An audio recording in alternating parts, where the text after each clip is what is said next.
హల్లెలూయా. దేవునికి స్తోత్రం. Good morning. తెల్లవారిందండి. రండి మన యేసయ్య మాటలు విందాం. పరిశుద్ధుడా నీకు వందనములు. మరోసారి మా స్థితిని మేము గ్రహించుకొని నీ కృప కొరకు వేడుకొనుటకు నీ ముందు మేము ఎలా ఉన్నామో పరిశీలించుకొని నీ ఎదుట సాగిలపడి నేను ఆరాధించుటకు సహాయం చేయమని క్రీస్తునామంలో అడుగుచున్నాను తండ్రి. ఆమేన్. ఎలా ఉన్నారండి? ఎలా ఉన్నారు? మనుషుల ముందు ఎలా ఉన్నారో నేను అడగటం లేదు. మీ దృష్టిలో మీరు ఎలా ఉన్నారో నేను అడగటం లేదు. కొన్నిసార్లు మన దృష్టిలో మనం బాగుంటాం, కొన్నిసార్లు మనం ఎప్పుడు ఇన్ఫీరియారిటీతో నేనేముంది నేనేమాత్రం అనే దిగులతో కించపరుచుకుంటుంటాం. కొంతమంది మనుషులు ఎప్పుడు మనల్ని చేదరించుకుంటుంటారు, నిర్లక్ష్యపరుస్తుంటారు, మనకి ఏం చేత కాదని మనల్ని బ్లేమ్ చేస్తూ ఉంటారు, మన మీద దోషాలు మోపుతుంటారు. లేక కొంతమంది మనుషులు మనల్ని పొగుడుతారు. అబ్బో ఏం పొగుడుతారంటే అబ్బా మనల్ని అందరం ఎక్కిస్తారు, పడగొడటానికి అన్న సంగతి మనకు చాలా కాలం పడుతుంది తెలుసుకున్నప్పుడు. పడ్డాకే తెలుసు కదా. ఇది ఓకే. నీ ముందు నువ్వు ఎలా ఉన్నావో, దేవుని మనుషుల ముందు ఎలా ఉన్నావో కంటే దేవుని ముందు నేను ఎలా ఉన్నాను అనేది చాలా ప్రాముఖ్యమైనదండి. ఆయన మనల్ని ఆపాద మస్తకం పరిశీలిస్తాడు, హృదయాంతరేంద్రియాలను చూస్తాడు. ఆయన పై వేషభాషలు చూసే దేవుడు కాదు. ఆయన హృదయం ఎరిగిన దేవుడు. మన హృదయం చెడిపోయింది. There is no doubt about it. ప్రతి వాని హృదయం చెడిపోయిందండి. ఆ హృదయం అన్నిటికంటే మోసకరమైనది, అది ఘోరమైన వ్యాధి కాదు. మరి మీ హృదయ స్థితిని మీరు ఎప్పుడన్నా గ్రహించుకున్నారా? మీరు పాపిని అని మీ అంతటా మీరు ఒప్పుకోలు పొందారా? పరిశుద్ధులైన ప్రభు ముందు నిలబడ్డప్పుడే మన అపవిత్రత ఎంత భయంకరమైందని మనం గుర్తించగలుగుతాం. అందుకే దేవుని వాక్యం అనే అర్థంలో మనం చూసుకోవాలి. దేవుని వాక్యాన్ని పఠిస్తున్నప్పుడు, ధ్యానిస్తున్నప్పుడు, ఆలకిస్తున్నప్పుడు మన నిజస్థితిని మనం చూసుకోగలుగుతాం.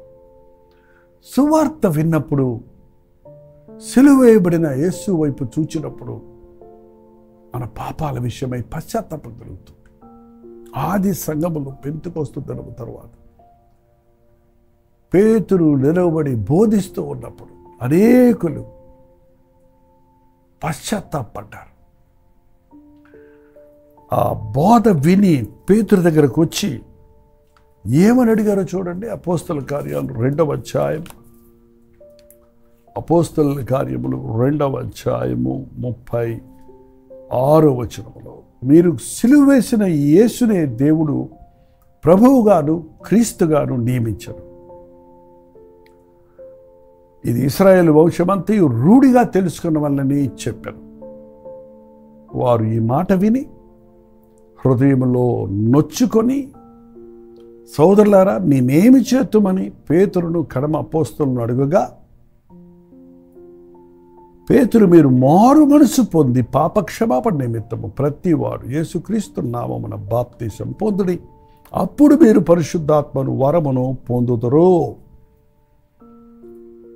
సిలువ వేయబడిన క్రీస్తు వాక్యము బోధించబడినప్పుడు మన యొక్క హృదయం మనల్ని ఒప్పిస్తుంది. నేను పాపిని అని గ్రహించుకున్నప్పుడు నేనేం చేయాలి ఇప్పుడు ఈ పాపం నుండి విడిపించబడడానికి? అవి చేయి ఇది చెయ్యి అని ఏం చెప్పలేదు. కానీ మీరు మారు మనస్సు పొందండి, అంతరంగంలో మీరు పశ్చాత్తాపడండి. మీ పాపముల కొరకు సెలువులో ఆయన మరణించాడన్నది పరిశుద్ధాత్మని ద్వారా ఒప్పించబడినప్పుడు ఒప్పుకోండి. పాప క్షమాపణ నిమిత్తము బహిరంగముగా బాప్తిసం తీసుకోండి. బాప్తిసం రక్షణ కాదండి, మారు మనస్సు, పశ్చాత్తాపం రక్షణకు మార్గం. రక్షించబడ్డారు, నా అంతరంగంలో మార్పు పొందారని బహిరంగంగా అందరి ముందు ఇచ్చే సాక్ష్యం బాప్తిసం. మీరు మారు మనసు పొందారా? మీరు బాప్తిసం పొందారా? బాప్తిసం పొందడానికి ఎంతోమంది వాళ్ళ వెనకాడుతున్నారు. బాప్తిసం పొందడం అంటే కులం మార్చుకోవటం కాబోలు, బాప్తిసం పొందితే కష్టాలు వస్తాయి కాబోలు, బాప్తిసం పొందితే నిలబడలేనేమో దేవుని కోసం అని చాలామంది దిగులు పడుతుంటారు. నేను ఇప్పుడే బాప్తిసం పొందితే ఈ లోకంలోకి అనుభవించలేనేమో. బాబా ఏమి వంకలు చెప్తారండి. అసలు బాప్తిసం పొంది ప్రభు బిడ్డగా బతకటం అనేది ఎంత గొప్ప భాగ్యమో ఎరిగితే నీ బతుకుని ప్రభు చేతుల్లో పెట్టేయటమండి బాప్తీసం అంటే. ఆయన చూసుకుంటాడు, నువ్వెందుకు పడిపోతావు? ఆయన చూసుకుంటాడు. నీ శోధన జయించడానికి యుద్ధం యెహోవాదే. నువ్వు ఆయన బిడ్డవయ్యావు కాబట్టి ఆయన బిడ్డను ఆయన కాపాడుకుంటాడు. దయచేసి మీరు బాప్తీసం పొందకపోతే మొదటగా మీరు పశ్చాత్తాపడి మారు మనసు పొందండి, అప్పుడు బాప్తీసం పొందండి. సమరయలో ఫిలిప్పు వెళ్ళి యేసుని గురించి వాక్యాన్ని బోధిస్తుంటే ఆ సమరయ పట్టణస్థులు అందరూ ఆశ్చర్యపడి ఇంత గొప్ప ప్రభు మాకు కావాలని వారందరూ యేసు ప్రభువును నమ్మి బాప్తీసం పొందారంట. అంతకుముందు ఆ ఊర్లో ఒక గారడీవాడు తాను ఏదో పెద్ద గారడీ విద్య చేస్తున్నాడు అనుకొని అది వింతలు చిల్లర వింతలు చేస్తూ ఈయనే దేవుని మహాశక్తి అని చెప్పుకునేటట్టు ఉన్నప్పుడు సువార్త ప్రకటించినప్పుడు నిజమైన దేవుని గురించి చెప్పినప్పుడు ప్రజలందరూ ఫిలిప్పు దగ్గరకు వచ్చి బాప్తీసం పొంది రక్షించబడ్డారు. అప్పుడట అందరూ అటెళ్ళిపోయారు అని చెప్పి సీమోను కూడా నమ్మి బాప్తీసం పొందాడంట. నేను కూడా విశ్వాసాన్ని విశ్వాసంతో చేరిపోయాను. అక్కడ దైవజనులు వచ్చి పేతురు యోహానులు వచ్చి ప్రార్థిస్తున్నప్పుడు పరిశుద్ధాత్ముడు వారి మీదకు దిగి వస్తుంటే ఆయన ఒక ద్రవ్యపు బొట్టు తీసుకుని వచ్చి నేను ఎవరి మీద చేతులు పెడతానో వారికి పరిశుద్ధాత్ముడు వచ్చినట్లు నాకు వరం ఇయ్యమని అడిగారట. ఈరోజు చాలామంది బాప్తీసం పొందితే ఒక లైసెన్స్ కావాలంటారు. ఎందుకురా బాప్తీసం పొందుతున్నావంటే పెళ్లి కోసం అనేవాళ్ళు కొందరు. నేను క్రిస్టియన్ అని నేను సర్టిఫికెట్ ఇస్తే నాకు కొన్ని రాయితీలు వస్తాయని కొందరు, కొన్ని స్కూల్స్లో మా పిల్లలకి అడ్మిషన్ దొరుకుతుందని కొందరు. ఏంటండి, బహిరంగంగా నీవు బాప్తీసం పొందావన్న దానికి రుజువుల కంటే నీ అంతరంగంలో నీవు రక్షించబడ్డావన్నది చాలా ప్రాముఖ్యమైంది. బాప్తీసం పొందేవాడు ప్రార్థనలో నలగాలి, పశ్చాత్తాపడాలి, మారుమనసు పొందాలి, తర్వాత బాప్తీసం పొందాలి. బాప్తీసం పొందిన తర్వాత నువ్వు పసిబిడ్డగా జన్మించావు. బాప్తీసం పొందిన వారు ఖచ్చితంగా మందిరాలకు వెళ్ళాలి, దేవుని వాక్యం క్రమంగా వినాలి, మందిరపు కార్యక్రమాల్లో పాలుపంపులు పొందాలి, ప్రభువునకు ప్రార్థన చేయవారితో కూడా నీతిని, ప్రేమను, సమాధానమును, విశ్వాసమును వెంటాడాలి. బాప్తీసం పొందిన వారు రొట్టె ద్రాక్షరసంలో పాలుపంపులు పొందుతూ నీ కొరకు మరణించి తిరిగి లేచిన ప్రభువును జ్ఞాపకం చేసుకుంటూ నీ హృదయాన్ని శుద్ధిగా కాపాడుకోవాలి. మరి ముఖ్యంగా బాప్తీసం పొందిన వాడు ప్రార్థన చేసుకోవాలి. బాప్తీసం తీసుకుంటారు, ప్రార్థన చేసుకోరు. ప్రార్థన చేసుకొని హృదయాన్ని సిద్ధపరచుకోకుండా మారు మనసు పొందకుండానే బాప్తీసం తీసుకున్నామంటారు. మా నాన్న బాప్తీసం తీసుకున్నాడు, తాగుతున్నాడు, మా అమ్మ బాప్తీసం తీసుకుంది, తిడుతుంది అని ఇలా చెప్తున్నప్పుడు మనస్సు మారకుండా నీళ్ళల్లో మునగటం బాప్తీసం అనుకోకండి. నీళ్ళల్లో మునగటమే నీకు మోక్షాన్ని ఇచ్చినట్టయితే నీళ్ళల్లో మునిగిలేచే జంతువులు ఎన్నో ఉన్నాయి, ఎన్నోసార్లు నీళ్ళల్లో మునిగిలేచే మనుషులు ఉన్నారు.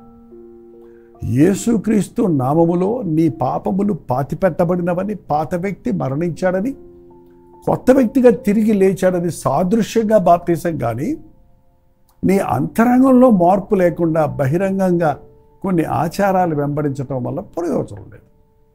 మీరు బాప్తీసం పొందారా? అయితే మీరు రోజు ప్రార్థన చేయాలి, మీ హృదయ శుద్ధిని కాపాడుకోవాలి. ఒక వస్తువు కొనుక్కోవటం గొప్ప కాదండి, దాన్ని మెయింటైన్ చేయాలి. నువ్వు శుద్ధ హృదయాన్ని పొందటం ముఖ్యం కాదు, దాన్ని కాపాడుకోవాలి. ఈ లోక మాలిన్యం అంటకుండా నువ్వు కాపాడుకోబడాలంటే నీకు ప్రార్థనని కవచం ఉండాలి, నీకు ప్రార్థనలో పొందే శక్తి ఉండాలి. యేసు ప్రభు బాప్తీసం పొందిన తర్వాత చూడండి, మనకు మాదిరిగా ఉండడానికి ఆయన కూడా బాప్తీసం పొందాడు. ఒక్కసారి చూడండి, 3వ అధ్యాయం లూకా సువార్త 21.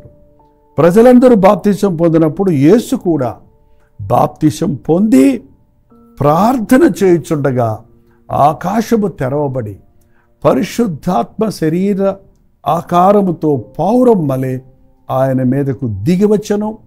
అప్పుడు నీవు నా ప్రియకుమారుడవు, నీ యందు నేను ఆనందించుచున్నానని ఒక శబ్దము ఆకాశము నుండి వచ్చెను. మీరు బాప్తిసం పొందుతున్నారు. ప్రార్థన చేస్తున్నారా? బాప్తిసం పొందడానికి ముందు 2-3 రోజులు పశ్చాత్తాపంతో మీ పాపములను ఒప్పుకొని హృదయాన్ని శుద్ధి చేసుకొని మనస్సాక్షిని సరిచేసుకొని బాప్తిసం పొందండి మా చేతిలో చెప్తాను నేను. బాప్తిసం పొందిన తర్వాత బయటకు వచ్చిన తర్వాత నీ హృదయ శుద్ధిని కాపాడుకున్నటకు ప్రార్థనలో కొనసాగాలి. ఎడతెగని ప్రార్థన చేయాలి.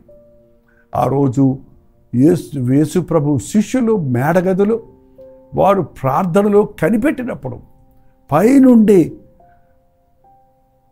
అగ్ని దిగి, అగ్ని నాలుకలు వారి మీద దిగి పరిశుద్ధాత్మతో వారు అభిషేకించబడ్డారు. మీరు నమ్మి బాప్తిసం పొందండి. ఆ తరువాత పరిశుద్ధాత్మ మీ మీదకి వచ్చను. ఇవాళ మనం అన్నీ రివర్స్ చేసేస్తున్నామండి. మనకు అనుకూలంగా చెప్పుకుంటున్నాం. ఒక్కసారి చూడండి 38వ వచనము, అపోస్తల కార్యములు 2:38. పేతురు, మీరు మారు మనసు పొంది పాపక్షమాపణ నిమిత్తము బాప్తిసం పొందుడి, అప్పుడు మీరు పరిశుద్ధాత్మ అను వరమును పొందుతారు. బాప్తిసం పొంది గంటల తరబడి నువ్వు ప్రార్థిస్తున్నప్పుడు ప్రభు పరిశుద్ధాత్మలో నువ్వు ప్రార్థించడానికి, ఆత్మానుసారంగా ప్రార్థించడానికి, దైవ చిత్తానుసారంగా ప్రార్థించడానికి, మరింత విశాలమైన హృదయంతో ప్రార్థించడానికి, పరలోకపు శక్తిని భూలోకంలో దింపగలుగుటకు, పరలోకపు అభిషేకమును పొంది పవిత్రుడిగా జీవించగలుగుటకు అవసరమైందండి. బాప్తిసం పొందామన్న మీరు రోజుకు 3 సార్లు మోకరించి కనీసం ప్రార్థించవలసిన బాధ్యత మీ మీద ఉంది. బాప్తిసం పొంది ప్రార్థించకపోతే నీవు శక్తిహీనుడు అయిపోతావు, నామకార్థుడు అయిపోతావు. బాప్తిసం పొందిన ప్రతి ఒక్కడు నీ పేరు జీవగ్రంథంలో రాయబడి ఉంది. నీవు క్రీస్తు రక్తములో కొనబడి ఉన్నావు. నీవు ఈ లోక సంబంధివి కాదిక. మీరు విలువ పెట్టి కొనబడిన వారు కనుక మీ దేహములతో దేవుడిని మహిమపరచాలి. కాబట్టి దేవుని కొరకు బ్రతకాలంటే ఈ పాపలోకంలో మనకు ప్రార్థననే ఇంధనం ఉండాలి. దేవుని కొరకు పరిశుద్ధంగా బ్రతకాలంటే ప్రార్థన శక్తి ఉండాలి. దేవుని అద్భుత ఆశ్చర్య కార్యాలు మన జీవితాల్లో చూడాలంటే ప్రార్థనాత్మను కలిగి విశ్వాస ప్రార్థనతో లోకాన్ని జయించాలి, శరీరాన్ని జయించాలి. బాప్తిసము ప్రార్థన ఒక క్రైస్తవునికి చాలా ప్రాముఖ్యమైనది. మీరు ఇంకా బాప్తిసం పొందకపోతే ప్రభువుని ప్రేరేపిస్తే మీ హృదయంలో మారు మనసు పొందితే బాప్తిసం పొందండి. బాప్తిసం పొందారని సరిపెట్టుకోక సంఘానికి వెళ్ళి వారానికి 2 సార్లు ఉపవాసం ఉండి ప్రార్థించటం, అనుదినము వ్యక్తిగతంగా ప్రార్థించటం, దినదినము ప్రార్థనా జీవితంలో అభివృద్ధి చెందుతూ పరలోకముతో సహవాసము చేసేవారిగా, ప్రభు మాటలు వినేవారిగా, ఆయన చిత్తానుసారంగా బ్రతికేవారిగా మీరు దేవునితో సంభాషణ చేసుకోవటం అలవరుచుకోనండి. ప్రార్థన అనేది ఒకవైపు కాదండి, అది సంభాషణ. నువ్వు ప్రార్థిస్తున్నావు, దేవుడు నీతో మాట్లాడుతున్నాడు, నువ్వు ఆయనతో ఒప్పందం చేసుకుంటున్నావు, ఆయన నీకు వాగ్దానాలు ఇస్తున్నాడు. ఇది ఒక కంటిన్యూస్గా మన జీవితాల్లో జరిగినప్పుడే మన ఆధ్యాత్మిక జీవితంలో స్థిరులుగా ఉంటాం, దీవెనకరంగా ఉంటాం, ఆశీర్వాదకరంగా ఉంటాం. బాప్తిసం పొందారని ప్రభు వల్ల తీసుకోకుండా, బాప్తిసం పొందారని ఉపవాస ప్రార్థనలో పాల్గొనకుండా, బాప్తిసం పొందారని రక్షించబడిపోయారు కదా చాలని ప్రార్థించకుండా ఉంటే నువ్వు బలహీనుడు అయిపోతావు. నువ్వు ఇంకా నిర్లక్ష్యంగా ఉన్నట్లయితే నీవు నిర్వీర్యుడు అయిపోతావు, ఆచార భక్తిలోనికి దిగజారిపోతావు. జీవించుచున్నావన్న పేరున్నది కానీ నీవు మృతుడివే అన్న రీతిగా మనం ఈ లోకంలో ఉంటాం. అన్యుల కంటే హీన దశకు దిగజారిపోయే పరిస్థితుల్లోకి వెళ్ళిపోతాం. మేలుకోండి, మేలుకోండి, మోకాళ్ళ మీద పడండి, దేవునితో సమాధాన పడండి, దేవునితో సహవాసం కలిగి జీవించండి. అప్పుడు దీవించబడతారు. ప్రార్థన. పరిశుద్ధుడా, ప్రేమగల తండ్రి, నీకు వందనములయ్యా. బాప్తిసం పొందామని సరిపెట్టుకుంటున్నామే కానీ అనుదినము నీతో మాట్లాడుకోవాలనే ఆశ, ఆధ్యాత్మిక విషయాలలో వర్ధిల్లాలనే కోరిక, ప్రార్థనలో విశ్వాసములో అభివృద్ధి చెందుతూ పరలోకానికి సమీపస్తులుగా ఉండాలని ప్రభు చిత్తము ఎప్పటికప్పుడు ఎరుగుతూ ఈ లోకంలో నీ సాక్షులుగా బ్రతకాలనే ఆశ మా ఒక్కొక్కరికి కలుగు చేయమనాయన. ఇంకా నువ్వు బాప్తిసం పొందని వారు, మారు మనసు అనుభవం లేనివారు, నీ రాకడ అతి సమీపంగా ఉంది, అందరూ అంతటా మారు మనసు పొందవలనని నువ్వు ఆజ్ఞాపించున్నావు కనుక నీవు శీఘ్రముగా వస్తానన్నావు గనుక ప్రతి ఒక్కరిని ఈరోజు దర్శించు, మారు మనసు పశ్చాత్తాపంలోనికి నడిపించుము. మారు మనసు పొందామని, బాప్తిసం పొందామని చెప్పేవారు ఎడతెగని ప్రార్థనలో నిలిచి ఉండటకు, బాప్తిసపు తరువాత ప్రార్థన ఎంత అవసరమో గుర్తించి ఆధ్యాత్మికంగా వర్ధిల్లుటకు సహాయం చేయమని క్రీస్తు నామములో అడుగుచున్నాను తండ్రి, ఆమేన్. మన తండ్రి అయిన దేవుని యొక్క ప్రేమయు, కుమారుడైన క్రీస్తు యొక్క కృపయు, ఆదరణకర్త అయిన పరిశుద్ధాత్మ యొక్క సహవాసం కుడి వచ్చిన మనందరికీ ఇప్పుడున్న సదాకాలము తోడయుండును గాక, ఆమేన్. దేవుని స్తోత్రం. మీ ప్రార్థన స్తోత్రం 954041 నెంబర్కి, ఇతర దేశాల్లో ఉంటే 9100 తిరుమల నెంబర్కి టెక్స్ట్ లేక వాయిస్ మెసేజ్ ద్వారా వాట్సాప్ పెట్టండి. ఇవాళ శుక్రవారం కదండి, బాప్తిసం పొందిన వారందరూ ఉపవాస ప్రార్థనలో ఖచ్చితంగా పాల్గొనాలి. అలాగే ప్రభు బలను పాలుపబ్బులు పొంది ఆధ్యాత్మికంగా చురుగ్గా ఉండడానికి, మేలుకొల్పి మెలకువగా ఉండడానికి, ప్రార్థనాత్మని కలిగి ఉండడానికి మనం ప్రయాసపడాలి. ఈరోజు సాయంకాలం, ఇవాళ శుక్రవారం కదా, ఉపవాస ప్రార్థన కాబట్టి కల్వరి చర్చిలో జరిగే ఉపవాస ప్రార్థన మీకు లింక్ ఇస్తాం. మాతో పాటు కలిసి మీరు కూడా ప్రార్థనలో ఏకీభవించండి. ప్రభుత్వమైతే మళ్ళీ కలుసుకుందాం. అంతవరకు దేవుని మహాకృప మీ తోడైనందాక.